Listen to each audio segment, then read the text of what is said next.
Use करें, अपने आसपास के लोग को बताएं, अपने लोग को बताएं कि पैड यूज़ करना चाहिए, कपड़ा बिल्कुल यूज़ नहीं करना चाहिए। आज उसके वजह से जो निश्चित रूप से अगर आप गर्भवती हैं, आपका पैर फूल रहा है या आपको वीकनेस लग रहा है, बहुत ज़्यादा चलने में ही दम फूला चक्कर है, तो मिलना ही है, आपको मिलना चाहिए। ये सोच के सुविधा को जो जिलों में बड़े बड़े शहरों में जो सुविधाएं उपलब्ध हैं, उसी सुविधा को लेकर हम गांव के क्षेत्र में आए हैं ताकि हम समुचित व्यवस्था के साथ समुचित इलाज दे सकें और समय पर दे सकें। जो आधुनिक टोटल आधुनिक उपकरण के साथ, आधुनिक ट्रीटमेंट के साथ, जो भी विधि। संत रविदास जी के जयंती के अवसर पर सिवान जिले के बरहरिया प्रखंड में एक हॉस्पिटल का उद्घाटन हुआ जिसका नाम राजलक्ष्मी मैटरनिटी सेंटर है। डॉक्टर रमेश राम के हाथों द्वारा फीता काट करके इस हॉस्पिटल का उद्घाटन किया गया। डॉक्टर पूर्व एम्स के डॉक्टर सुजीत कुमार सिंह उपस्थित रहे और तमाम लोग उपस्थित रहे, तमाम पत्रकार साथी उपस्थित रहे।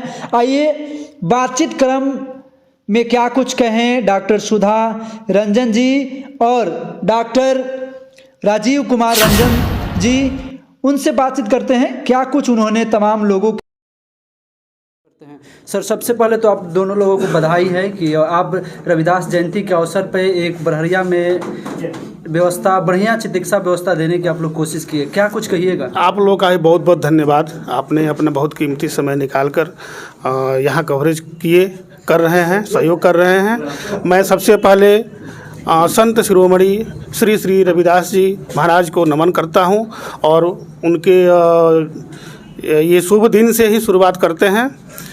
और जहां तक बात है हॉस्पिटल की, तो राजलक्ष्मी मैटरनिटी सेंटर यहाँ संचालित हो रहा है। आप लोग जिला के बहुत बड़े डॉक्टर हैं, फिर भी आप जिला छोड़ करके गांव के क्षेत्र में, छोटे बरहरिया भी प्रखंड बड़ा है, लेकिन वहां से जिला से चल के बरहरिया में आने का क्या पर्पस रहा? सबसे बड़ी बात यह है कि महिलाओं को दूर जाने में काफ़ी दिक्कतें होती है, उसमें से भी बीमार हो, उस कंडीशन में उनको कन्विंस करना, उनको लेके जाना, कुछ ही दूर सही लेकिन वहाँ तक पहुँचाना थोड़ा सा मामला गंभीर हो जाता है। और समय पर अगर नहीं पहुँचता है लोग तो और मुश्किल हो जाता है। इसलिए हम लोग उसी सुविधा को जो जिलों में बड़े बड़े शहरों में जो सुविधाएं उपलब्ध हैं, उसी सुविधा को लेकर हम गाँव के क्षेत्र में आए हैं ताकि हम समुचित व्यवस्था के साथ समुचित इलाज दे सकें और समय पर दे सकें। जो आधुनिक टोटल आधुनिक उपकरण के साथ, आधुनिक ट्रीटमेंट के साथ, जो भी विधि व्यवस्था आधुनिक है, महिलाओं से लेके बच्चों से लेके पुरुषों में जो भी है वो सब के साथ हम लोग यहाँ पर उपस्थित हुए हैं। दूर दराज के इलाकों से लोग यहाँ पे आएंगे, उनको समुचित इलाज और सुविधा मिलेगी। चलिए आइए मैडम जी से बातचीत करते हैं। तो मिलता है कि महिलाओं में सबसे ज़्यादा लिकोरिया या नॉर्मल डिलीवरी न होना और 80% एबव महिलाओं को आयरन की कमी होती है, जिसके वजह से क्या कुछ कहिएगा इस पे? कैसे ज़्यादातर महिला को आयरन की कमी होती है? कारण ये होता है कि उनको उस बारे में सही तरीक़ा से पता नहीं रहता है। अगर कोई भी महिला अगर प्रेग्नेंट होती है तो सबसे पहले हीमोग्लोबिन ही उसका डाउन होता है, इसलिए खान पान, देख रेख और जो अभी इन्वायरमेंट का जिस तरह से तकल्लुफ़ है वो चीज़ अगर पूरा नहीं होता है तो ज़्यादातर प्रेग्नेंट लेडी एनेमिक होती है। तो इसलिए डॉक्टर के संदर्भ में उनको रहना चाहिए, हर महीने एक बार उनको एनसी टेस्ट करानी चाहिए, जिससे डॉक्टर को पता चले कि हीमोग्लोबिन की मात्रा कितना है, तो उनका सुरक्षित और सुविधा इलाज में सुविधा दिया जा सके। जो गांव से महिलाएं चल के यहाँ पे आएगी उन लोगों को क्या आप लोग विशेष व्यवस्था जो आधुनिक तरीके का है वो तमाम व्यवस्था मिलेगा? हाँ, यहाँ बिल्कुल सब मिलेगा जी। यहाँ जो जिस चीज़ के लिए शहर में उनको जाना पड़ रहा था वो चीज़ उनके अपने ही शहर में यहाँ मिलेगा। बहुत मतलब इम्पोर्टेंट क्वेश्चन है कि बहुत देखा गया है कि पैसे न रहने के कारण डॉक्टर्स लोग इलाज नहीं कर पाते हैं, वैसे गरीब लोग, लाचार लोगों का क्या वो गरीब लोगों की इस तरीके का छूट मिल पाएंगे? नहीं, बिल्कुल ऐसा नहीं है कि पैसा की वजह से हो नहीं पाता है, बट हाँ माने हर जगह ज़रूरी नहीं है कि पैसा ही, लेकिन इंसानियत भी बहुत मायने रखता है। और जिस चीज़ के लिए माने डॉक्टर को माने किया गया, बनाया गया या पढ़ाया गया है, तो वो तो एक मानवता सेवा होना चाहिए। पैसा तो लगना ही है, जहाँ लगता है वहाँ लगना ही है, लेकिन फिर भी एक मानविक सेवा जो होता है वो हमेशा डॉक्टर तैयार रहते हैं इसके लिए। एक क्वेश्चन और आपसे, जो गाँव में लेडीज़ हो, महिला हैं, लड़कियाँ हैं, वो तो जो पैड वगैरह का उपयोग न करके कपड़े का उपयोग करती हैं, इस पे क्या आप संदेश देना वो चाहिए? बिल्कुल नहीं करना चाहिए, इसके लिए हम लोग तो बिल्कुल नहीं करना चाहिए।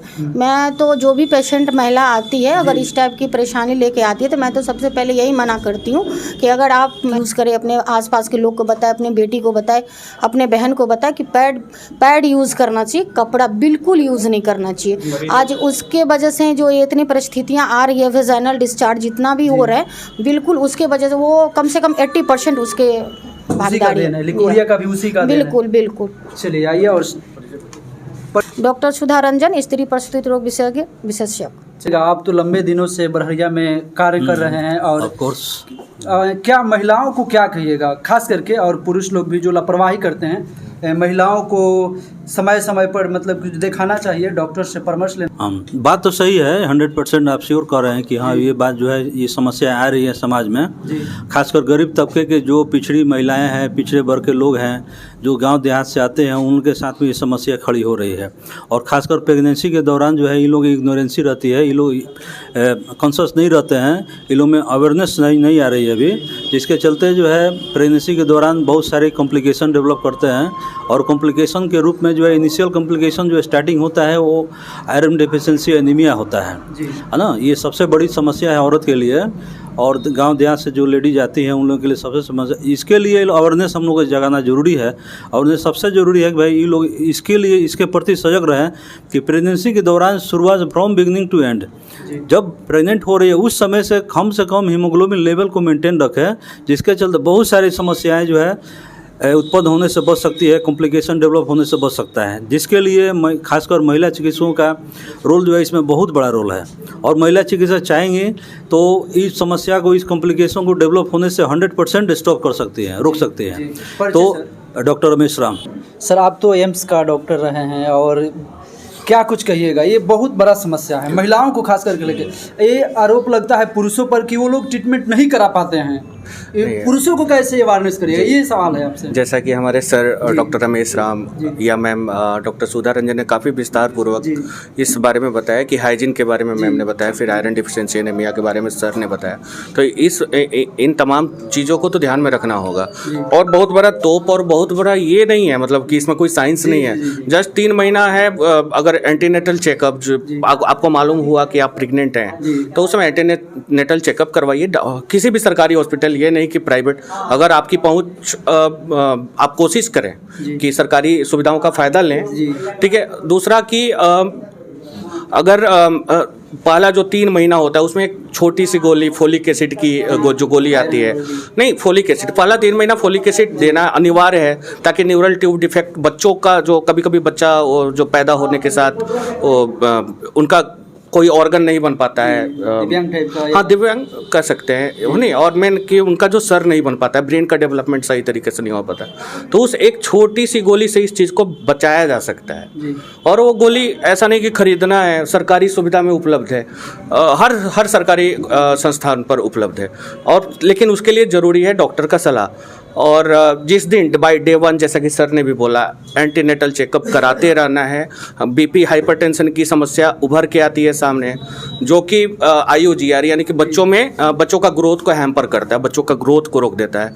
तो बीपी का, अगर आपका पैर फूल रहा है तो निश्चित रूप से, अगर आप गर्भवती हैं, आपका पैर फूल रहा है या आपको वीकनेस लग रहा है बहुत ज़्यादा, चलने में ही दम फूला चक्कर है, तो मिलना ही है, आपको मिलना चाहिए।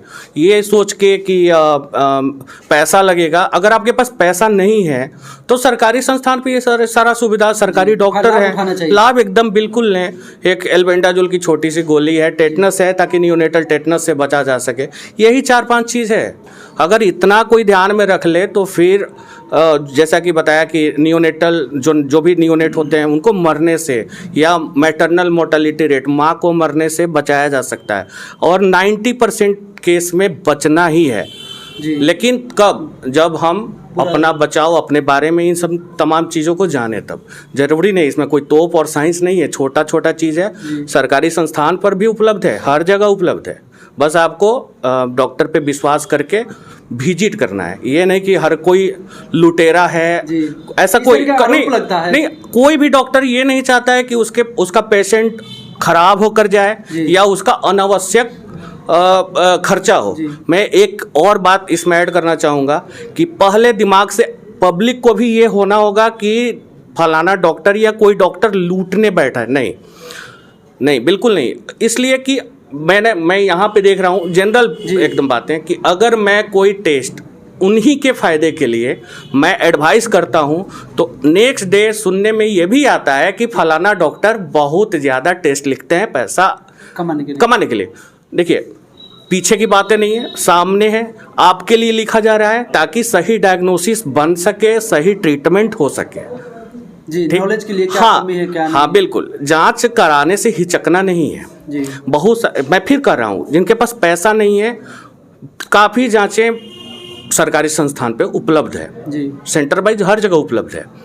आप कहीं से भी करा के लाएं, लेकिन दिखाएं जरूर, आवश्यक है कराना, डायग्नोसिस बनाने के लिए, ताकि हम सही जगह पे तो पहुँचे, तब तो उसका इलाज पॉसिबल है। जी। बहुत बहुत धन्यवाद। डॉक्टर सुजीत कुमार सिंह।